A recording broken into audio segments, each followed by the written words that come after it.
Boochie, Snoochie, Boochie, Snoochie, Boochie. Hopefully, Snoochie, Boochie, Snoochie, Boochie, Snoochie, Boochie, Snoochie, Boochie. Mr. Kevin Smith!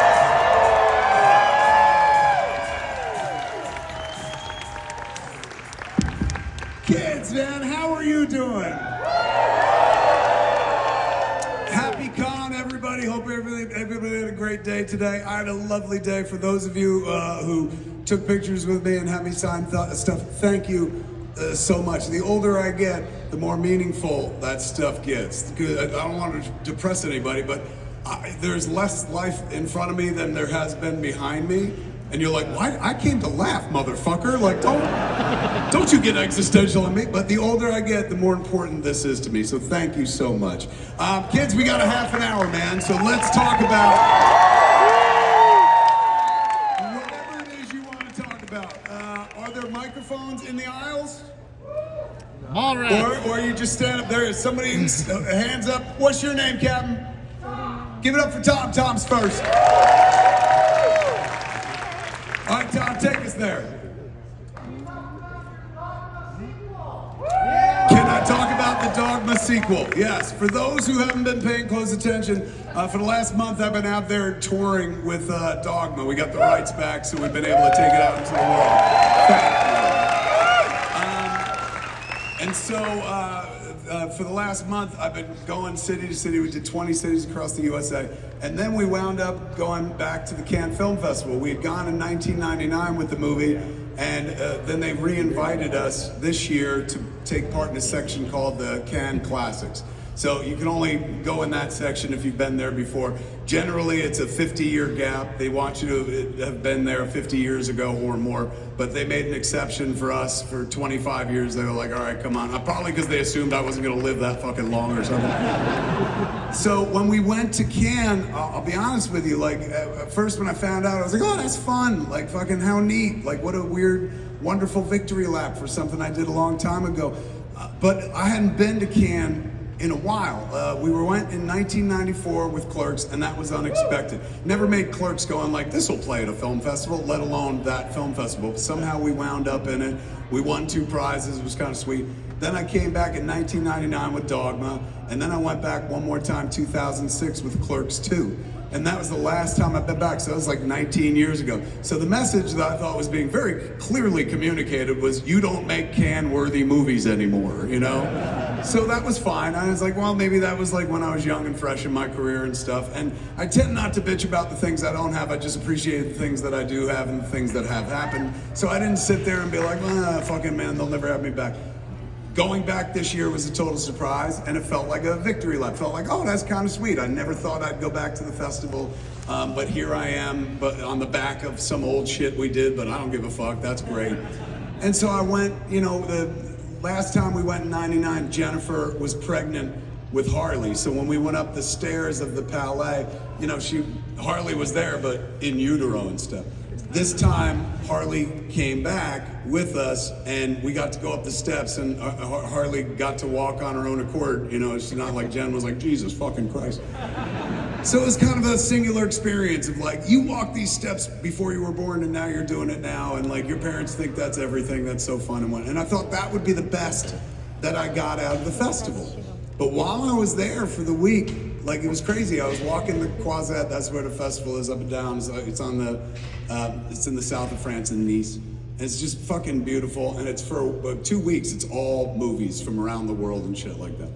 So as I was like walking around, I saw all the places that I used to hang out when I was a kid, places I never expected to ever go in the first place. But when Clerks got picked up, we wound up going to that festival, and like suddenly there I was for the first time in my life in Europe. And at this festival where they were celebrating us, and a bunch of people who didn't speak fucking English were watching the movie and understanding it. All that shit like blew my mind, man. So as I'm walking these streets, I was like, oh my God, this reminds me of being a kid, like of being young and fucking like coming here for the first time. And that made me want to come back. And I did come back years later with Dogma. So as I was walking up and down, I was like, why do you think that you would never come back here? Like, who told you that? And I realized it was just me kind of making it up in my own mind, going, well, I guess They've never asked me back, and you know, who was it? Jennifer was like, well, you never really submitted any films ever again. And I was like, yeah, but like they know who I am. If they wanted to invite me, blah, blah, blah. So, I don't know, that trip, I wasn't expecting anything out of it other than to, hey, we went back, and hey, we've got 2 sets of laurels, the branches that they put on the bottom of the poster. One says official selection 1999, and then one says official selection Cannes Classic 2025. So I thought that would be as good as it got. But as I was there, I kind of got bit by the bug again, where I was like, you know what, man, like, don't not give up, but don't assume that you know the fucking future, man. Like, don't write the future, and particularly don't write a fucking bleak one where like you never go back to the film festival. Like, how about this? You give it a try. You pour yourself into it and shit. And then this year was the 78th Cannes Film Festival. So I was like, maybe I could go back in 2 years for the 80th edition and shit like that. So I was feeling like, fuck, man, like it put the spring in my step. And when I went to intro the movie at the festival that night, like I told them the same story, man. I was like, so I've decided that 2 years from now, I'm gonna come back with Dogma 2. And the whole crowd was like, wow. And then the head of the festival, Terry Fremo, was also on stage, and he adds, after everything calms down, he goes, if it is good. Fucking French. So, I have been thinking about a Dogma sequel now for at least the last 6 to 8 months since the movie, since I found out like we were gonna get to fuck with the movie again, take it out into the world. Alessandra Williams, the wonderful woman who rescued this movie from the devil himself. Clench your assholes, kids. Harvey Weinstein used to personally own this movie. I know. But she rescued, he can't hear you, don't worry about it. But she rescued the movie from him. She bought a bunch of movies off the guy because he was going back into court and he needed the legal money. So she bought these movies that he personally owned. One was Dogma, one was Fahrenheit 9/11. The other was Larry Clark's movie Kids, Rosario Dawson's first movie and stuff. So she bought those, sold the rest, held on to Dogma, and she was the one at that point. She was like, would you ever think about making a sequel or something? And I was like, oh my God, like I remember when I was a kid, like I didn't think about making sequels when I was young. I was like, I'll never need to make a sequel. I've got all original ideas to last me a lifetime. Clerks 3 now on home video. But I do remember whimsying about what it would be. Not like thinking seriously about a sequel, but like, what would the story be based on the story we just told? And so it was nothing I ever thought about pursuing ardently or anything like that. And when it was proposed, like suddenly I was like, you know, like that would be fun. Ever since the heart attack like 7.5 years ago, I used to be really like shaped by what people thought and what the internet would say. When I started my career, there was no internet and I was fucking free. And then most of the time throughout my career, like from 95 forward, I've been a creature of the internet. And somewhere along the way, I just started believing the internet. And I didn't even believe the good part of the internet. I just believed when everyone was like, he sucks. I was like, oh, they must be right, you know, and shit like that. So over time, like you kind of get to a place where you're just like, I guess my story's told. I've been doing this 31 years, you know, and it's all variations on a theme to some degree. Like when I walk into a studio, they're not excited to see me. They're like, oh, here comes Clerks 19 and shit like that. But with Dogma, like thinking about the idea of extending the world and going forward and playing with those toys again. After I had the heart attack years ago, that's all I cared about. Like, it wasn't about like, oh, what's the internet think? Or what are people gonna say? After I almost died, I really didn't give a fuck anymore. I was like, why do you live your life by what somebody else thinks? If playing in this sandbox makes you happy, do it. So I took all my old toys out of the fucking attic and we made Jay and Silent Bob Reboot and then Clerks 3. So I'm kind of in this extension mode where it's like, oh, let's world build again. And the thing about Dogma is like, there's been so much fucking time between the first one and this, what could be the second one. The first one I start writing when I'm about 22 years old, even before I start writing Clerks. Back then, it was called, a very ambitiously titled, God. That was the name of the movie. And it was like 200 pages and shit. And over time, it shaped into the movie that we know. So that movie was fed by me living for, you know, how it was 22 years at that point. Everything I'd learned, 8 years of Catholic school, 12 years of being an altar boy. Like, that's what Dogma is. Dogma is a movie that only an altar boy could have ever made and shit. It's an altar boy who would giggle every time the priest was like, "Blessed is he who comes in the name of the Lord," and shit. So years of a cosmology that wasn't mine, it was handed to me by my parents, right? Like, I didn't like learn to speak and be like, "Make me Catholic." They just fucking made me Catholic. And then when I came into consciousness and whatnot, all that stuff just tracked and I just believed it. And that's what, you know, when you watch Dogma today, I've watched it for the last month. What occurs to me about the movie most prevalently is Jesus Christ, the kid who wrote and directed this, believes in everything that's up there on the screen. He ain't making fun of it. He's extolling the virtues of this stuff. I've referred to it as, like, if you know your Old Testament, King David acting, you know, stripping down to his skivvies and dancing through the streets of the holy city in front of the Ark of the Covenant, acting the fool on behalf of the Lord. That's what Dogma is like to me. Dogma is my idea of, like, telling people, like, you don't have to mourn your fucking faith. I spent my life going to church, and you're supposed to celebrate. It's the celebration of the Mass, but everyone always seems to be mourning it. Nobody seems to be happy to be there. And I was happy to be there, man, and I just wanted to invent what I thought would be a better version of church. So that's all Dogma is. Dogma is my idea of a Sunday service with anal jokes in it. So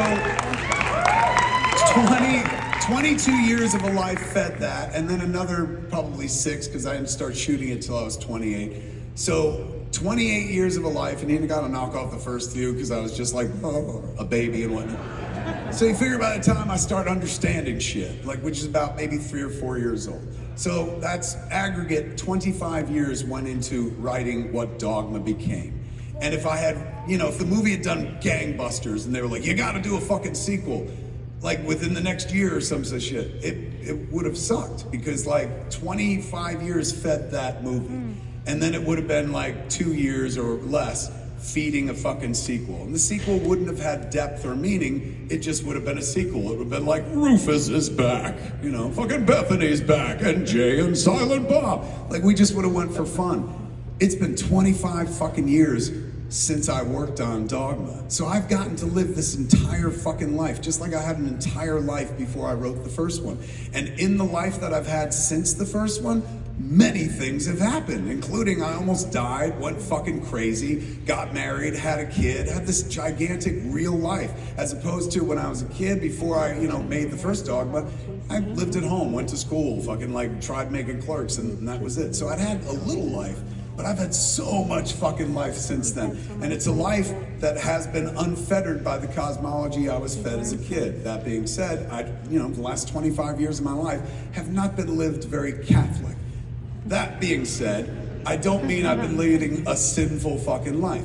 I may have given up the organization, but I didn't really give up the tenets of the faith. I don't go out into the world and identify as Christian, but I live a Christian life every fucking day of my life.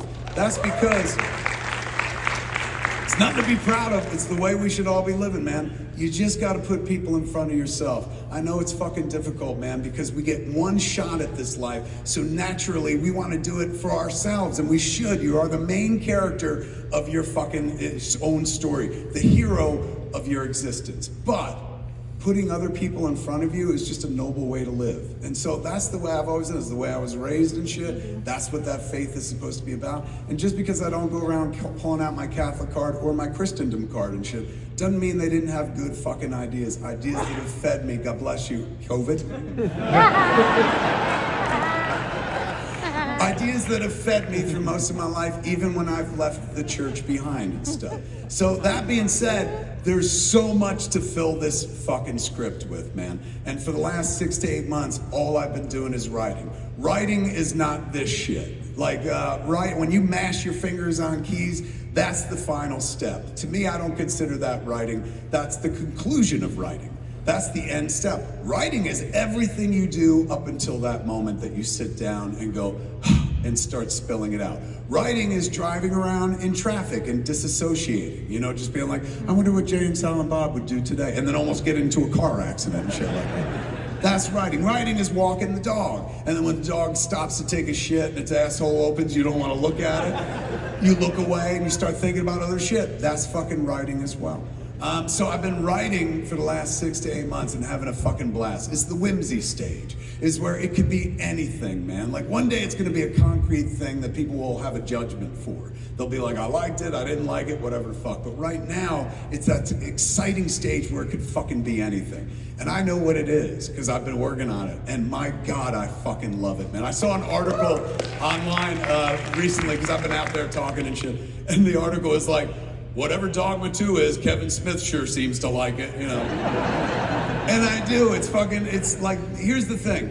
That movie, the first one, was fed by somebody who's deeply in the faith. This one ain't gonna be fed by that same ethos. So I cannot make that movie again. It's impossible, because I don't feel that way anymore. I used to have that belief structure, but now I don't. Now instead I have some good ideas and shit, just like we say in the movie. So this new one, what it lacks in concrete belief in the faith, which is what powered the first one. Since it's going to lack that this time around, you have to put something else in there to make up for it. And what it lacks for in pure faith, I swear to you, it makes up for in pure cleverness. It's just really clever. And when you see it, I think like within the first 5 to 10 minutes of the movie, if I've done my job correctly, everybody in the audience, you won't be ahead of the movie, but you'll see exactly where we're going, and you'll be like, of course, that's the only way you could possibly do a sequel to Dogma. Will everyone come back? Obviously, some people won't be able to make the trip back with us. We lost George Carlin, sadly, and we lost Alan Rickman. And I can't replace them with other actors. They just mean too much to me. But I can still tell my story without using those two characters. And the rest of the people who played the other characters, all of them are still above ground and shit. So I'm setting the table, man. I've written a script, and I'm continuing to write a script that it can involve everyone from the first if they want to come back. But I also am developing a script that if they're like, I don't want to do that shit anymore, it's like, no worries, we're still going forward. It's a story that's not like, hey, all those people that you love from the first one, they're back doing the same shit again 25 years later. It's a completely different fucking story. It's a completely different adventure that draws on the cosmology of the fucking first one. So I can't wait to share it with you. The only thing I can fucking tell you is if you know the movie, Bethany was our main character, played by Linda Fiorentino. And at the end of the movie, she couldn't have a baby the whole movie. At the end of the movie, Metatron, told her, like, you're not the last scion, this is the last scion. And she's like, I'm pregnant? So the sequel is built around Bethany's daughter, whose name is Rufus, who's based on the Chris Rock character. Right before he left, he was like, why don't you name the kid Rufus? And so we do. And the only other thing I can tell you is, I can't speak for the other actors and shit, so I'll write their parts small enough that we could shoot them out in 3 days. But I can speak for the guy who I stand next to professionally and personally for the last 31 years. He's in the whole fucking movie. So it's going to be an adventure. I love what I'm doing so far. I promise you, if you're like, I love Dogma, why would he fucking touch it again and shit? I hear you, and that's the reason I haven't touched it for decades. That being said, man, like after the heart attack, where I was like, I could sit around not playing with my old characters because I'm not supposed to do that anymore, because I'm supposed to grow as a filmmaker.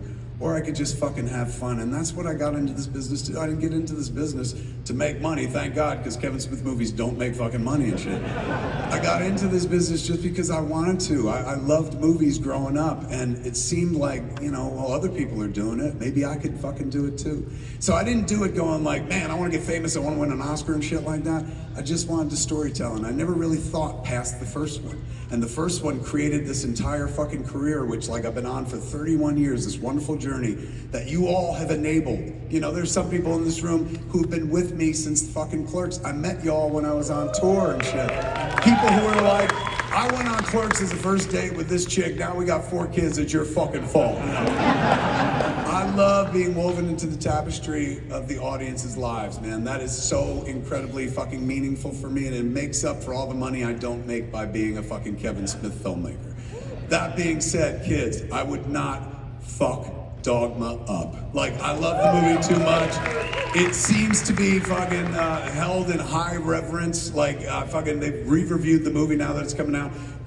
Best reviews I've gotten in 20 fucking years and shit. So, thank you. But before we get there, I think by the end of the summer, I think in September we're actually going to make a different movie altogether. Because I got to write Dogma and shit, and it's going to take a minute to get there. But the movie that we were going to make a couple months ago, our financing fell apart. We just got fucking financing come together again. So fingers crossed. It looks like we're going to be making Jay and Silent Bob Store Wars in the country. That if we shoot it, we're going to be shooting that movie in, this is going to sound so strange, but probably Alabama. They've got a great fucking rebate and stuff like that, and they have this perfect location which suits every need we have for the movie. This is my invitation to you. Kids, if you've ever wanted to be background in a movie, and that sounds glamorous, but it's not. You sit around for days and fucking it's hot and shit like that. And then they're like, go stand there. And you do it for like an hour and they're like, go sit back in that other room and shit. It ain't fun until a year later you look up at the screen and fucking see yourself. So in this movie, we have need of a crowd scene. Honestly, this crowd isn't even fucking big enough. So that means we got plenty of room for people. And that means when we do our casting call, we're going to be putting it out there to the world. I put it out on my Instagram, put it out, I don't fuck with X too more, Twitter that much anymore, but we'll put it out on there as well. So that anybody who's like, I would fucking like to be in a Jay and Silent Bob movie, you'll be fucking welcome. You won't make any money. Like I said, there's no money in Kevin Smith movies and shit, but you'll make memories and you'll be able to, and you'll make a movie with me, man. No person ever makes a movie alone. Everybody who works on it with them together, including people who are just in the background of a shot or in the fucking foreground of a shot. So I implore you, man, once I'm like, hey, we're making this movie, and I put the notice out, if you've ever wanted to come fuck around with us, man. We could use your help. It means the absolute world. Kids, did you have a good time this evening?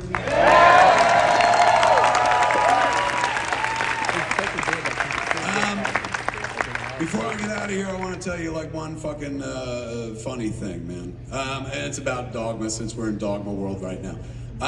Alan Rickman is in the movie, and he's absolutely fucking phenomenal. He's one of the greatest actors that ever lived.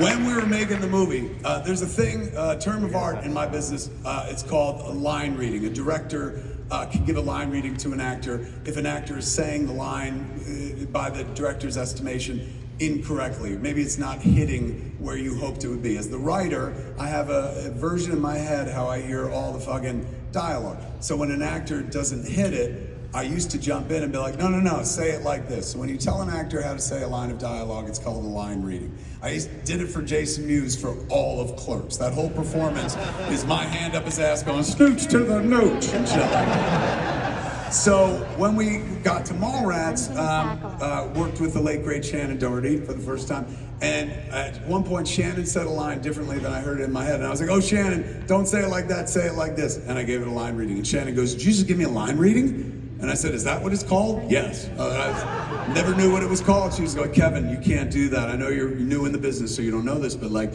you can't just give actors the line readings. You can't tell them how to, like, actors hate that and shit. Never do it again. I was like, oh my God, good tip, I won't. And then I did it for the rest of my career. But I did it on Dogma. The only time I really had to do it, like, that cast was amazing. I didn't direct that cast. Like, I never directed Alan Rickman. This was my idea of directing Alan Rickman. I'd say action, he would act, and I'd be watching his performance on the monitor, and then I'd say cut, and then you get up generally, go over and give the actor the notes you want to give. So I'd get up and I'd go over to him and I'd be like, fucking thank you, and I'd just leave and go back to the monitor. But there was this one time where, you know, he didn't get the line right. And that was not because he made the wrong choice. Acting is just a job of choices. An actor chooses how to perform a line, and that's what makes it memorable or makes it land or something like that. So this wasn't a question of choice.